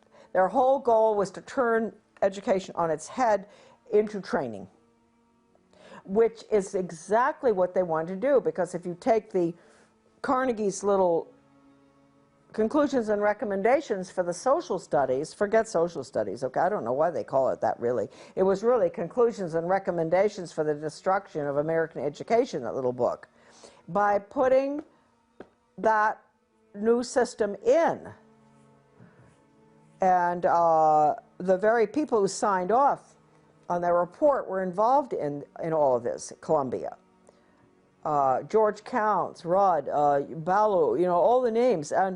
And so Carnegie, whereas you had Hopkins and University of Chicago and all were putting in the method, Carnegie was advocating the change of our formerly free market system to a planned economy, Soviet style, through the schools. That's the little dark blue book, Conclusions and Recommendations. That is recommending a new form of government and economic system for the United States, and it clearly states in there the American people are going to have to get used to this, because this is the new order. That these barriers are breaking down all over the world. We've got to have a world system and all. You know, this is all. I mean, this isn't direct quotes, but this is what the book tells you, and that the curriculum has to be completely revised from the old classical curriculum to focus on world government, basically. That's that little 1934 book. So at the same time, you had Columbia University and Dewey and all of them.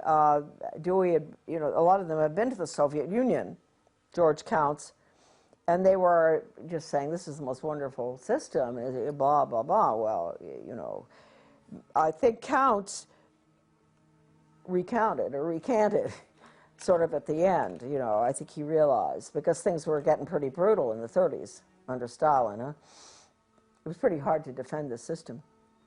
But anyway, the goal, I think, people will always ask, well, why on earth did Wall Street finance the Bolshevik Revolution? Why would they do that? Well, I think they did it because Russia was a very, I don't think they did it because they were atheists or one thing or the other. I mean, William Boyce Thompson, he was first head of the Federal Reserve, I think. He put 100,000 of his own money into Russia. I think it was all greed, personally. I think that's why they initially started supporting the Bolshevik Revolution. I think they wanted to be in control of the natural resources. Talking about America's Secret Establishment by Anthony Sutton. I knew Anthony Sutton. We met. We both were working on U.S. Soviet policy. I used to be in the State Department, so I was interested in that too. But one day, you know, he said, you know, I'm interested in the influence of the order at Yale, and I said, oh, you are? And interesting enough, I had just the day before received the copies of the membership in 3 or 4 little books. They're actually, we can take pictures of them if you want. I have them. And he said, you have the membership list? And I said, yes. And he asked me to send it to him, and I did. He promised he'd get them back, which he did. And he told me, he said, Charlotte, I've been doing research for the Hoover Institute for several years on U.S. aid to the Soviet Union and wondering, what on earth are we doing? Why are we building up our enemy? I just couldn't understand it. And he said, when I put all those names on the membership list that you had out on the dining room table, all of a sudden everything made sense. I saw the names of these very important people who were all involved in the defense contracts, who were involved in education going way back, everything. I saw what they were doing, and that was when he became, you know, even he really started focusing, and he wrote the book after he got the list. And I've always really liked that. This is a really good quote here that I like to use, because not just because the fellow that he's quoting was a friend of my father's, sort of interesting, but because it tells you exactly how important the Order of Skull and Bones at Yale is. People say, oh, it's a little boys club, and they ignore it. They ignore the fact that John Kerry and George Bush were both running for president. You know, they didn't, I mean, isn't this sort of weird that out of an organization that has a maximum, I don't know how many, maybe 12,000 members that, or less, you know, since its creation, I don't know how many there are, that we would end up in a country of, what, how many million are we? Having two people running for president who are out of Yale, the Order of Skull and Bones? I mean, that just doesn't make sense. So anyway, this is a quote that he has. This is from F.O. Matheson, who was Skull and Bones, 1923. My father was too. To Donald Ogden Stewart, Skull and Bones, 1916, an older guy. In regard to Matheson, they called him Matty, Matty's upcoming appearance before the House Committee on Un-American Activities. So he's writing to his other Skull and Bones buddy, you know, soothing his concerns, saying, don't worry, we'll make it. We're going to get by here. You know, we're going to get our agenda in, basically. So Matheson says, quote, as long as we have somebody from Bones, himself, right, who can bring pressure on the committee, I should think we'll be all right. So that's a very important quote. Now, Sutton goes on here, and he says, for over 170 years, these people have met in secret. From out of their initiates come presidents, senators, judges, cabinet secretaries, and plenty of spooks, CIA. They are titans of finance and industry, and they have just recently installed a third Skull and Bones president of the United States, George Jr., right? George W. Bush's secret name is Temporary. His father, George H.W. Bush's Bones name is Magog, and his grandfather, Prescott Sheldon Bush, stole for the order one of their prized possessions, Geronimo's skull. But the Order of Skull and Bones secrets have always been safe with the press, of which much they owned. And that's why I think earlier you saw in this video, I mentioned that, or maybe I didn't, that I've been writing letters to the press since 1975 that, with a direct quote from a communist, that regionalism is communism. And I've had other articles published, but they would never go near that. Either they would take that quote out, because that's a quote from a communist writer for the Daily World, writing for their own journal, the Daily World. And so when you talk about the control of the press, it's complete, the major media. I don't have to tell you folks that probably, but anyway. All right, no, Skull and Bones, Bonesmen, here's a little list. Time Life Fortune's Henry Luce, Newsweek's E. Roland Bunny Harriman, right? Cowles Communications, Alfred Cowles. National Review's William Buckley. Boy, he took us to the cleaners, didn't he? Atlantic Monthly's R.W. Davenport. I guess Buckley was the one that managed to get the conservatives in line, so they're supporting a planned economy and all, right? He said that he said that John Kenneth Galbraith was one of his best friends and he admired him. So, Did he repudiate the Birchers? Oh, yes. Yes, went after the Birchers. He did terrible things, Buckley. Atlantic Monthly's Davenport, among others. If the order is mentioned in the establishment press at all, Bones is defined as just a staid wayside for students. Its glory faded. This book is extremely important. You can go on the internet to get it. You said Alex has got it, is that right? I think we do. You're right. Anthony Sutton was educated at the Universities of London, Göttingen, and California. While research fellow at the prestigious Hoover Institute, he produced the monumental 3-volume series, Western Technology and Soviet Economic Development. Other books include The Best Enemy Money Can Buy, Wall Street and the Bolshevik Revolution, Wall Street and Hitler, and many others. All right, this is a picture of my grandfather, Samuel Clifton Thomson, born in Pottsville, Pennsylvania. And this picture is taken just before he went out to South Africa as a mining engineer to open up the gold mines in South Africa. I might point out that he was the first member in the family from the Order of Skull and Bones. You'll be seeing later, you're going to see a picture of Grandpa and my father is coming up. Put down a little bit. Okay. There you go. Right there. It's perfect. Thank you. And he lived out there from around 1897 and was there during the Boer War, and they returned in the breakout of the First World War I. My father was born in South Africa, obviously, and my grandfather met a lovely gal from Australia.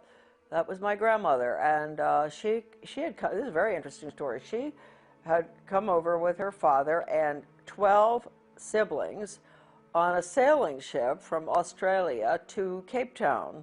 My great-grandfather from Australia had emigrated from England and was the clerk of the works or something in Melbourne, Australia. And they had all those children, and can you imagine traveling on a sailing ship back in 1895 or something with all those children? And anyway, my grandfather somehow met, we don't know how, my grandmother. And they were married in Johannesburg in 1902. And he was a member of the order at Yale, and he was very close to Sir A. Bailey and some of the Fabian socialists. I don't really know what role he had in the activities of the order, but I would imagine some, because it was pretty big time gold mining, and he was very instrumental in opening up the mines there. So that's Grandpa Thomson. Here is a picture of the same grandpa a little bit later with my father and my sister, Victoria. And that's Grandpa. He's being very grandfatherly. This is probably around 1930, this picture. And that's my dad holding on to my sister, my dad Clifton, who subsequently was tapped for the order and for his class at Yale. And with Grandpa, the one that I spoke to you about, who was the mining engineer that went from Pennsylvania to South Africa to open the gold mines in the late 1800s. This is an interesting picture here, which shows, I think that this looks like a bunch of skull and bones friends. I do believe. I'm going to show you the picture and then I will identify a bit for you. The one in the front row is Charles Spofford. And then we have my father. I'll explain a little bit. It's difficult to hold this up. But the one in the front row in the middle is Charles Spofford, a very close friend of my father's. And I really liked Charles Spofford a lot. He ended up being the legal counsel from Davis Polk, Wardwell, Sunderland, and Kendall, for the Suez Canal Company and many, many other high positions. He rose to the top, getting all sorts of honorary medals from foreign governments in Europe and everywhere, and counsel on foreign relations, and a lawyer, and a very, very decent, nice man. He close to my father. He died about 25 years ago, I guess. Interesting man. He was born in California, I believe, and unlike the other Bones characters that were in that class, friends of my father's, he had not been to prep school, one of the fancy prep schools on the East Coast. He went to public school in California, which I do believe they must have had extremely good public schools back then, because Chuck Spofford was quite a scholar, and he was a very good musician.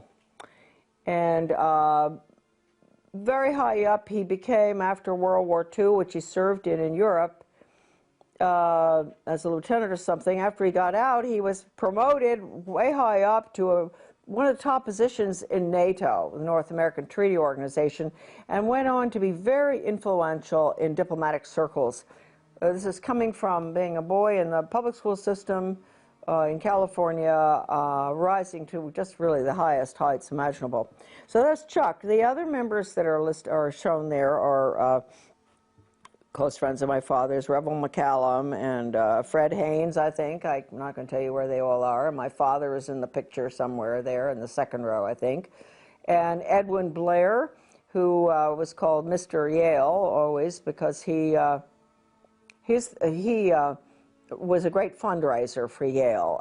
So he was Mr. Yale. He was also the gentleman that invited my dad to go out to Bohemian Grove for 1 week or whatever it was. That it was through Edwin Blair that my father did go out there, and when he returned, you know, he wasn't terribly impressed with what was going on there. He said the food was excellent, the lectures were pretty good, everything was done very nicely, but he would never go back.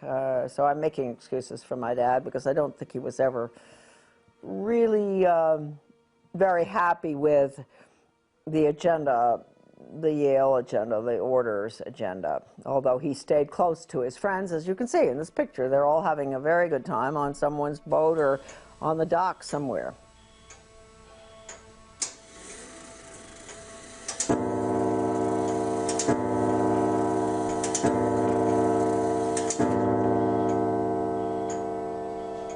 This is the Skull and Bones grandfather clock. These clocks were given to members of the order when they got married. And my father was married in 1927, I believe, and he ordered the clock from a clockmaker in South Carolina, and I think that the order pays for the clock. And it was a gift, and all of them receive a clock when they get married. I believe that's the case. And we had it in our house from the time I was born, of course, and I remember it best because it's so mellow, and I would, as a young child, you know, waiting for Santa Claus to arrive, go to bed at night, and the clock would, you know, go off at every hour. And my mom and dad, of course, were putting things under the tree and giving Santa Claus his peanut butter sandwich and banana. And I was sleeping and listening to the clock. And then finally around, you know, 5, it would strike 5, then 6, and I'd know, well, I can get up now. And I'd run down, and Santa Claus had been there, and the sandwich had been eaten, and the clock would strike 6:30, and then everybody would have to come down and deal with me. So I just have great memories of the clock.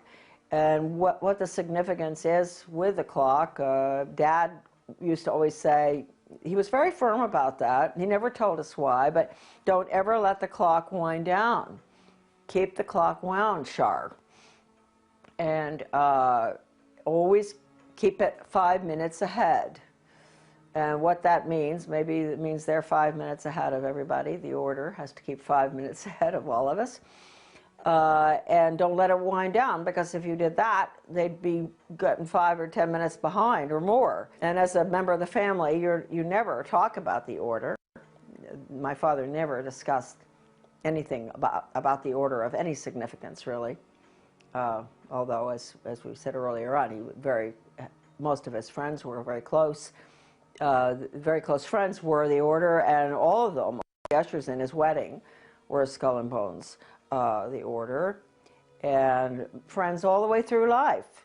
But that had nothing to do with his own personal beliefs and all. He was not involved in any major political decisions affecting our country or our schools or anything. He was a wonderful mayor of several towns, a very strict constitutionalist, which certainly doesn't go along with what the order stands for. I mean, he would really cause trouble on the board if anybody deviated from the Constitution. So that's just a little bit of a defense of a member of the order, my dad. And as you heard earlier on, you know, before he died, he did say that he would help me if he could, if he had longer, right? So hopefully there are more members who've come to that conclusion. And maybe someday we won't have a problem with the order. I hope that the order doesn't continue causing all of us the problems that it's caused in the past, so especially in education.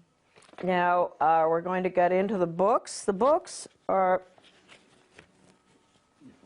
were originally, they'd never published the list of members in book form before. At least that's what my father told me. One day when he was ill, this is the catalog of the membership of living members, volume 1. I think it's around 1978, the date on this. Well, that one's 1977. Let's take a look at this. Oh no, see, this is October 1983. This is what happened. Dad, I was taking care of my father. He was dying of cancer in New Jersey, and my sister and I would rotate, go down there. We didn't want to put him in a nursing home. So one day, it was pretty close to the end of his life, the mail brought these 2 books in the mail, which are, one is this one, Volume 1, The Living Members, the catalog of the living members as of 1983.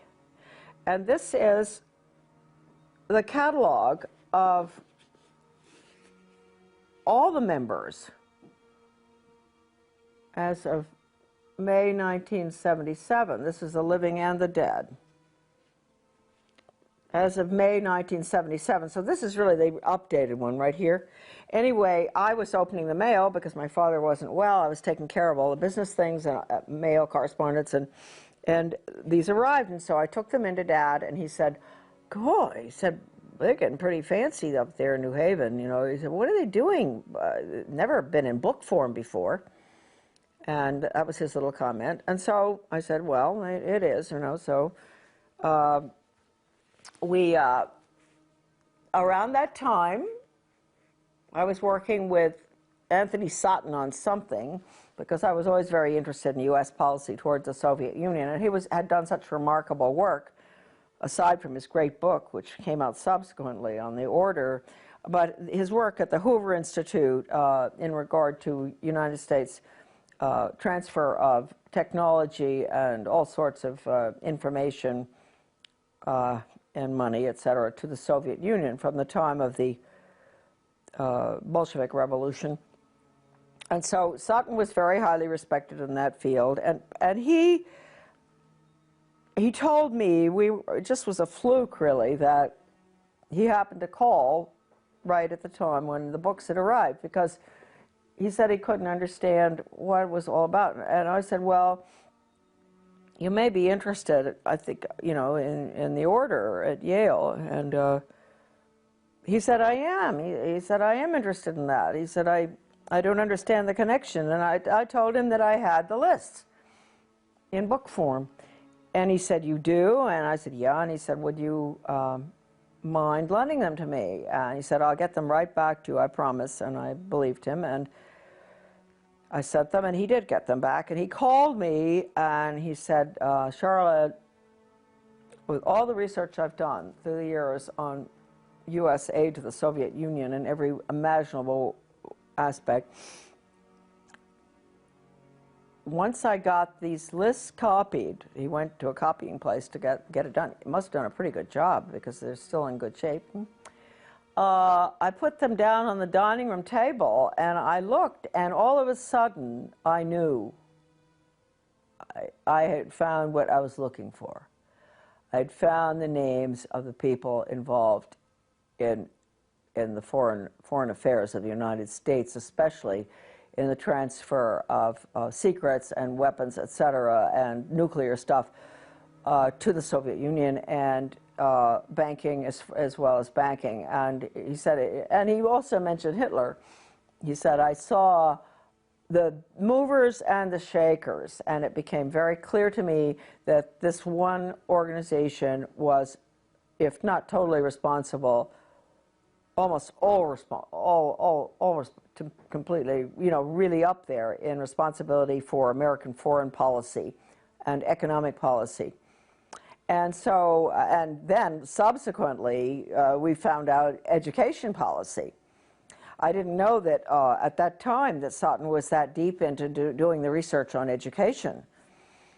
I think he did the best job on education research of anybody I can possibly think of using, and I'll show you in a minute, the incredible research done by, in the Leipzig Connection by Lance Leone, the Leipzig Connection. I'll show you a picture of that book later. Sutton used that, I used it, and anyway, that is the history of these little black books, which he returned to me, and he was a very great gentleman.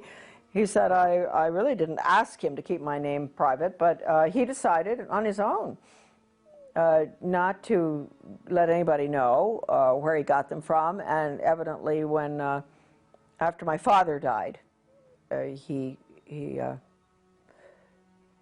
did, I guess, tell somebody, or maybe he didn't ever tell anybody. I'm not quite sure. I told people. I didn't really care, you know.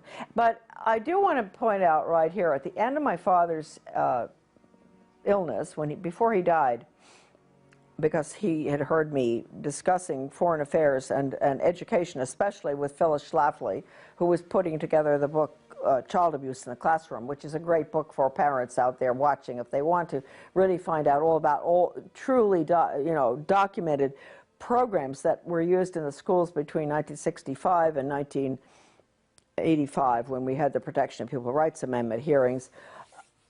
The documentation is in that book, Child Abuse in the Classroom, which is at AmericanDeception.com. A marvelous book. And Phyllis and I, at this time, when I was taking care of my dad in 1984, were talking on the phone constantly about what was going on with global education, all the horrible values-destroying programs,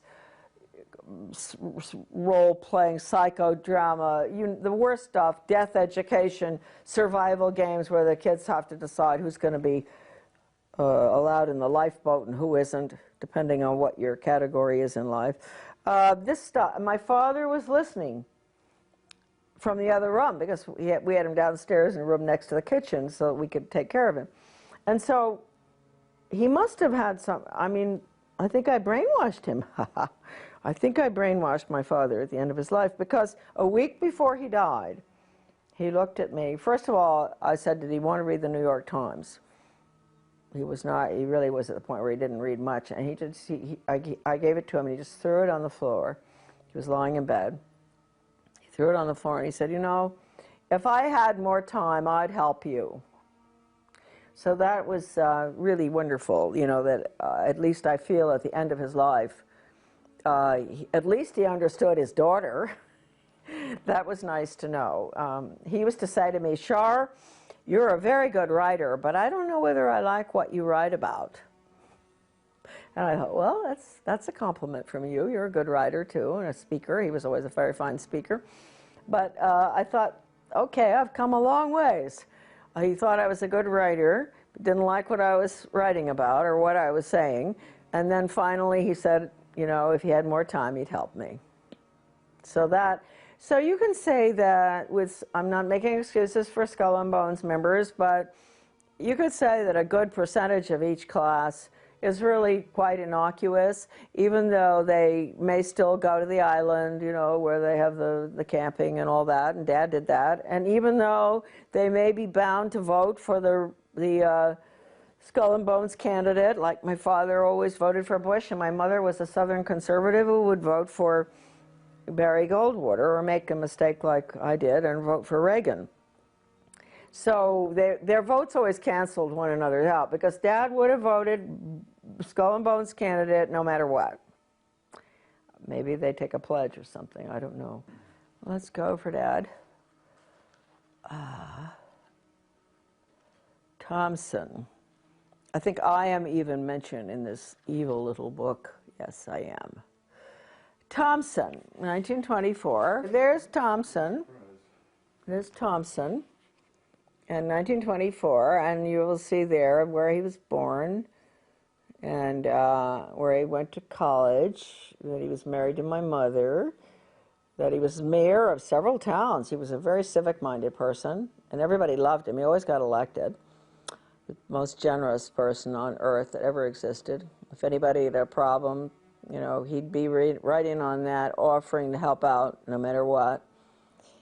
And he was a vestryman at the Episcopal Church, and I don't know what else Dad was, except he was the order at Yale. Anyway, did you get that picture okay? I did. I can even see your name on there. Oh, good. So it says 1924, law retired, born January 3rd, 1903, Johannesburg, South Africa, where he resided, Moseley Road, Far Hills, New Jersey, worked at Appleton, Rice and Perry, New York, counsel and director, SEBA Corporation, 4664, mayor, Sands Point, New York, 40 to 47, member, Township Committee, Mendham, New Jersey, 61 to 71, married June 4, 1927, Charlotte Dyer, and daughter, Victoria Romig, and Charlotte, my goodness, my name is in the Skull and Bones little black book of members. I didn't even know that, huh? Well, good for you, Charlotte. I wonder what they say about me. Oh, they're so all to themselves. They probably don't even know about me. They probably don't even know about Dad anymore. So now we have, oh, this is an interesting one here. Oh, look at all these bushes. Bush, bush, bush, bush, bush, bush. How about it? Let me give you it. There we are. Look. Bush, 1948. George Herbert Walker. Well, we're going to, oh, my representative to the UN, chairman of the Republic. This is a good one. George Herbert Walker. Born in, he must have graduated in 1948, right? And born 1924 in Milton, Massachusetts, director CIA, Washington, D.C., residence in Washington, and President and Chairman Zapata Offshore Company, 58 to 66, member U.S. Congress, 67-70, U.S. Permanent Rep to the United Nations, Ambassador, 71 to 72, Chairman, Republican National Committee, 73-74, boy, he doesn't give up, does he?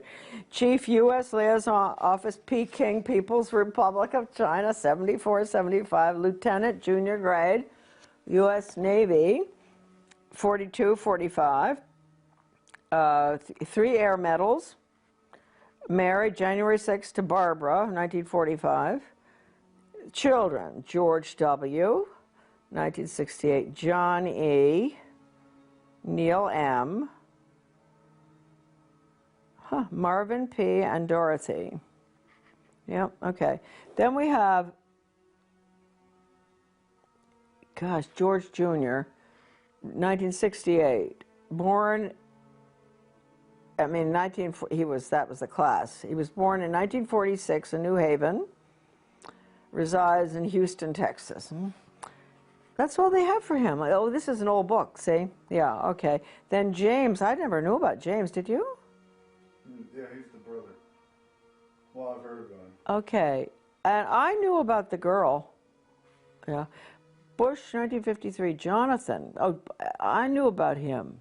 He used to park his car in our garden in Camden before he would go out on sailing trips. Somehow we must have met him. He was very nice, Jonathan. Yeah, he'd be gone for about a month on the island, whatever island, Vinalhaven or one of them, and he would leave his car in our garage or in our parking lot. And he was a rather nice guy. And then we have Prescott, in 1917. That's the year for him. That's important. He was born in 1895. Columbus, Ohio. Died in October 8, 1972, New York, New York. Greenwich, Connecticut Republican Town Meeting, 32 to 52, moderator. Yale Corporation, 44 to 58. U.S. Senator from Connecticut, 52 to 63. That was a long time. Formerly partner Brown Brothers Harriman, see, you got all that. And in August 6, 1921, Dorothy Walker, married Dorothy Walker, and their children were George, Jonathan, William, and Nancy.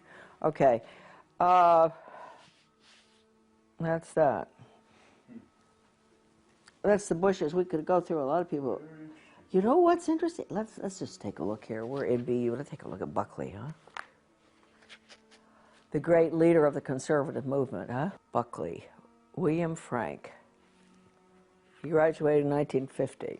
This is the guy that was put up there as a good, friend of the socialist economist. What's his name? The really socialist economist? I can't remember his name. They were always such good friends. I always wondered how that could be. No, I can't remember right now, but he's very well known. Anyway, Buckley. Buckley. Gosh, there are a lot of Buckleys. There's Christopher Taylor, New York City author, editor, journalist. I wonder if he's related. Chief speechwriter, the Vice President of the United States. Buckley Fergus Reed, writing, Paris, France. Novelist and lecturer. They're all in media, right? It could well be they're related, huh? Then we have James, that he was Bill Buckley's brother. A pretty good guy, I believe.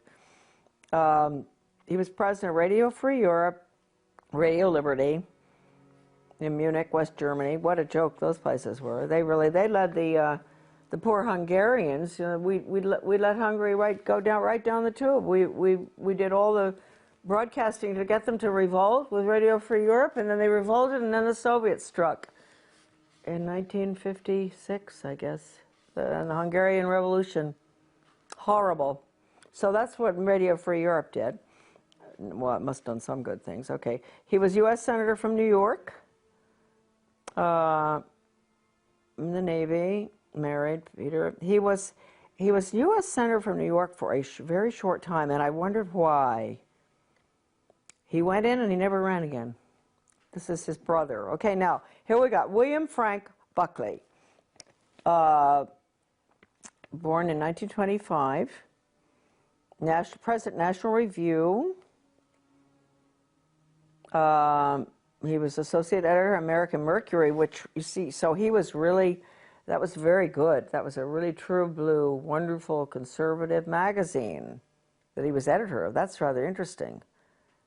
He went in there early to, you know, do damage everywhere, I guess. Editor-in-chief, National Review, syndicated columnist, TV host, Firing Line, chairman of the board, Star Broadcasting Group, author of several books, appointed by Nixon to 5-member USIA Advisory Committee, 1969, appointed by the President, public member of the U.S. delegation to, 28th General Assembly of the UN. Host of PBS Great Performances, Brideshead Revisited. Second Lieutenant, U.S. Infantry. Well, that must have been tough. When was that? 44 to 46. Right at the, you know, that's the nasty end of the war. Married to Patricia Taylor. Okay. Does it mention Bundy. CIA? No. But he was confirmed CIA, wasn't he? He certainly was. With Ward, what's his name, and all of them. Maybe they don't put that in. CIA, huh? And here we got Frederick McGeorge Bundy, the one that's listed in the NEA's Cardinal Principles Pre-Planning Board. This is very important. So at the top, the NEA has all these characters, these rotten leftists, educators and government people, top skull and bones people. All right. There's McGeorge Bundy, and there is Frederick McGeorge Bundy. Isn't that interesting? So McGeorge Bundy's the one we want. His brother was the other one. Is that something? 2 brothers were the order at Yale. This is sort of fascinating stuff. And then William Bundy. All right, McGeorge Bundy. And remember that he was listed on the NEA's Cardinal Principles Revisited, 1976, which was the total international world government document, education for world government, basically. He was listed with all the rotten educators, Theodore Sizer, everyone you could imagine. And anyway, here we go. And Rockefeller, David Rockefeller, which makes one ask at the top of the NEA, how many teachers know that the NEA at the top is allied with the Rockefellers and the insiders and the establishment and the very people that everybody will tell you the NEA abhors. So anyway, here we go. McGeorge Bundy, born 1919, professor of history, NYU, lived at 133 East 80th Street, New York. They all have good addresses. Lecturer, associate professor of government, dean of faculty, arts and sciences, 53 to 61 at Harvard. Arts and sciences, that's interesting, huh? Special assistant for national security affairs to President Kennedy and Johnson, 1961 to 66. President of the Ford Foundation, okay, Brown Gaither, 1966 to 79. He was 10 years after Gaither. He knew, same thing that Gaither told Dodd. Captain United States, 1942 to 1946. Can you imagine? They were really in nasty wars and all. Maybe that's what caused them to be so world government oriented. I don't know. Well, they learned it at the order at Yale, I guess. Okay, nothing more of interest there. Married to Mary Lothrop, the children and all. And then William Bundy. Okay, this is another one. This is the other one that's important. Journalism. This has got to be his brother. Editor, Foreign Affairs. Okay, CFR. Yale Corporation, Covington Burling Law Firm. He's a very important one, this one. Columnist, Newsweek. Oh, whoa. Staff Director, President's Commission on National Goals.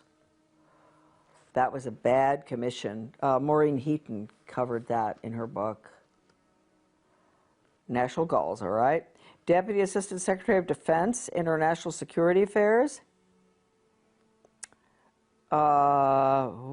Assistant Secretary of State for East Asian and Pacific Affairs, 64 to 69.